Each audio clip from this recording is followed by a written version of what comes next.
Political, entertainment, sports और हर तरह की न्यूज़ के लिए फेस न्यूज़ चैनल सब्सक्राइब करें और इंस्टेंट अपडेट्स के लिए बेल आइकन जरूर दबाएं।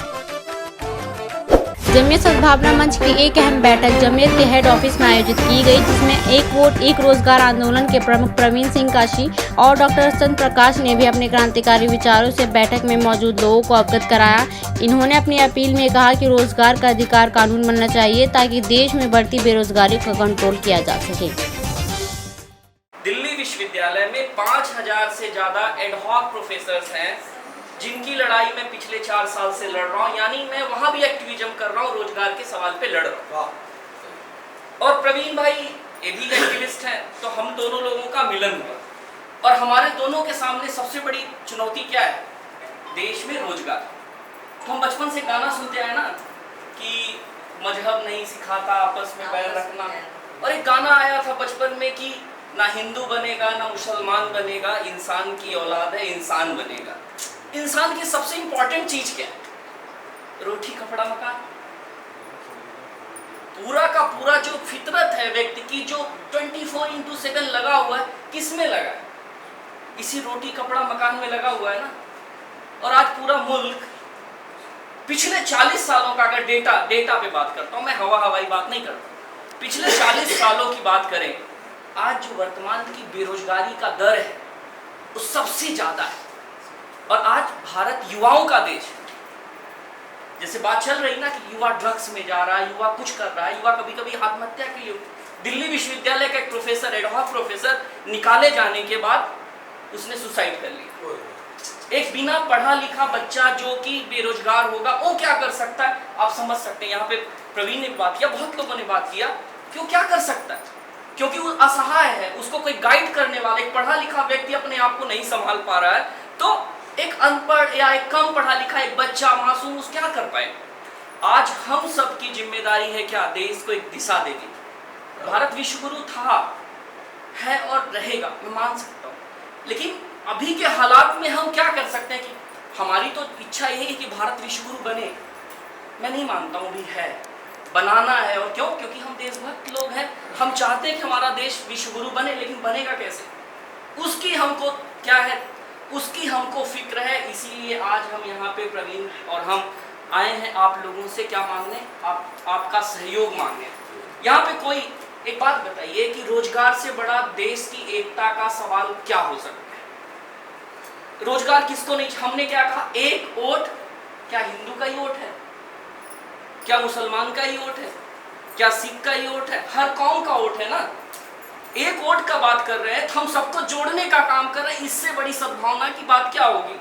और अगर आप इस पे हमारा साथ नहीं देते तो फिर कहां दे सकते? एक वोट एक रोजगार। हमने नहीं कहा कि सिर्फ युवाओं को दे दो, हमने नहीं कहा सिर्फ हिंदुओं को दे दो, हमने नहीं कहा सिर्फ मुसलमानों को दे दो, हमने सबकी बात किया है। और यही इसी वजह से आज अगर हम यहाँ पे हैं तो हम सिर्फ और सिर्फ इसी वजह से सद्भावना के पास आए हैं कि हम सद्भावना की बात कर रहे हैं, हम सबकी बात कर रहे हैं, और आप हमारे साथ खड़े होइए, आप हमारा साथ दीजिए। अगर आप हमारे साथ आज नहीं खड़े होते हैं तो आने वाली पीढ़ियां आपको माफ नहीं करेंगी। बिल्कुल। क्यों नहीं माफ करेंगे? क्योंकि सवाल है आपके आने वाली पीढ़ियों के लिए आपने क्या किया। आपके पूर्वजों ने हो सकता है आपके साथ थोड़ी बहुत अगर ना इंसाफ दिखाया होता तो हो सकता है आज हमारी स्थिति ये नहीं होती। हो सकता है कुछ कारणवश नहीं कर पाए, छोड़ जाइए, हम उनको कोसने का काम नहीं करते। लेकिन आज अगर हम हैं, एक समझदार लोग हैं, अगर हम मिल के कुछ आने वाली पीढ़ियों के लिए कर सकते हैं तो वो हमको करना चाहिए या नहीं? आप सब बताइए। करना चाहिए। तो फिर हम सब की जिम्मेदारी तो यही है ना कि अगर वो जो प्रवीण ने एक जंगल वाली बात बताई कि एक जंगल जल रहा था और एक गौरैया पानी के टोट से जाके पानी छोड़ रही, किसी ने पूछा कि भाई तुम गौरैया हो, तुम्हारे टोट से क्या हो जाएगा? तो उसने कहा कि जब इतिहास लिखा जाएगा तो ये बताया जाएगा कि जंगल जल रहा था और गौरैया उसमें पानी डाल रही थी, आग नहीं लगा रही थी। इतिहास जब लिखा जाएगा, हम सब का इतिहास लिखा जाएगा कि हम आने वाली पीढ़ियों के लिए हमने लड़ाई लड़ा। और उनको अगर आप ईमानदारी देखिए, कोई भी आंदोलन तभी सफल होता है जब उस आंदोलन में ईमानदारी और ईमानदार नेतृत्व। तो मैं पूरे हम सब एक तरीके से संकल्प लेते हैं और आपको विश्वास दिलाना चाहते हैं कि हम ईमानदारी के साथ लड़ाई लड़ना चाहते हैं।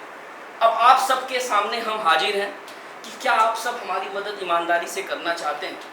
अगर आप हमारी मदद ईमानदारी से करना चाहते हैं तो मैं आपको विश्वास दिलाता हूं कि इस आंदोलन को हम जीतें। ऐसी बहुत एक हमारे साथी ने कहा कि इसका इम्प्लीमेंटेशन क्या।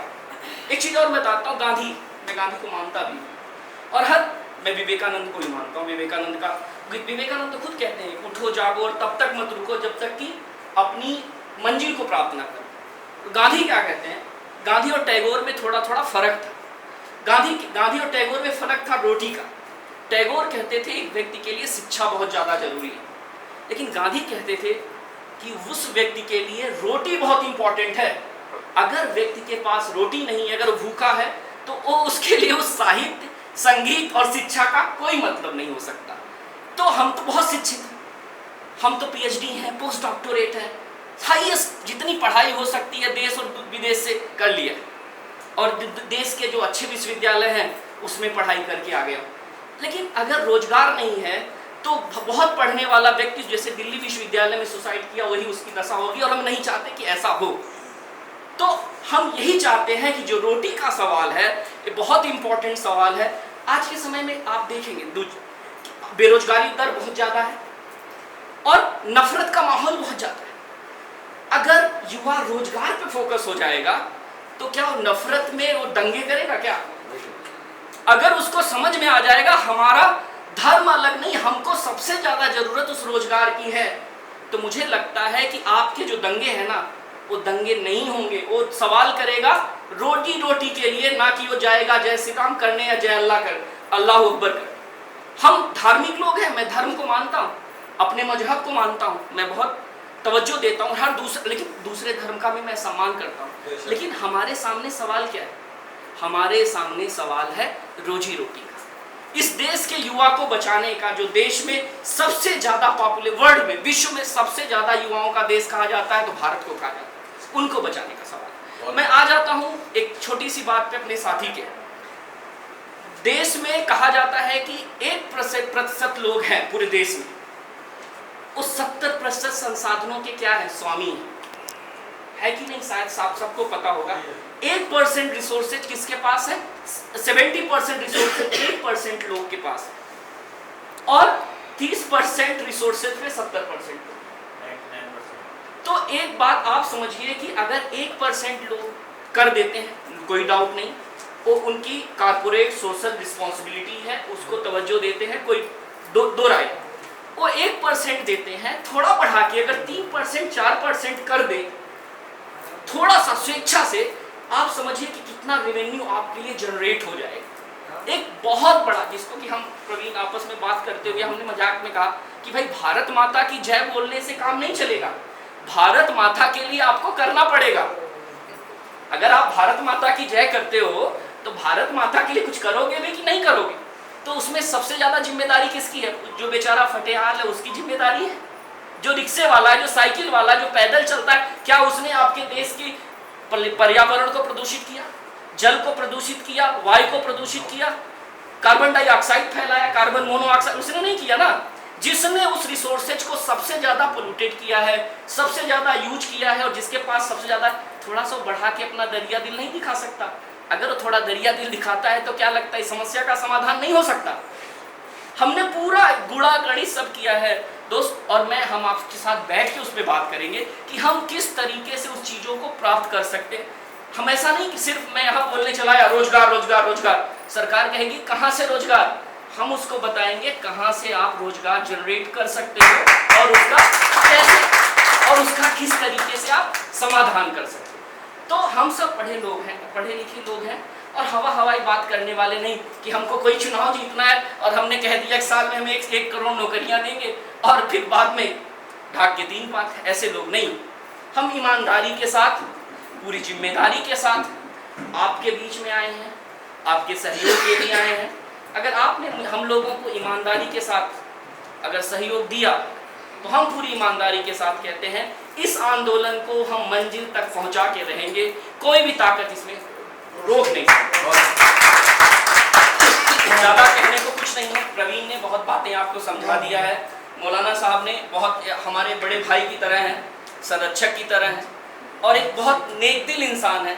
और आज सोचिए सद्भावना मंच पे रोजगार कैसे सद्भावना का परिचायक बन गया, ये इन्हीं की वजह से संभव हो पा रहा है, दूसरी की वजह से नहीं हो पाता।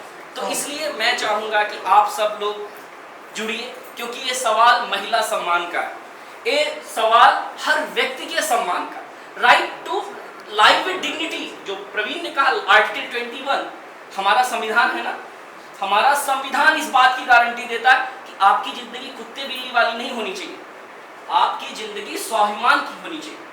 और सही बात है, हमारी माँ, मैं भी किसी माँ की कोख से जन्म लिया हूँ, तो मेरी माँ ने ही हमको पढ़ा पाल पोस के बड़ा किया है ना।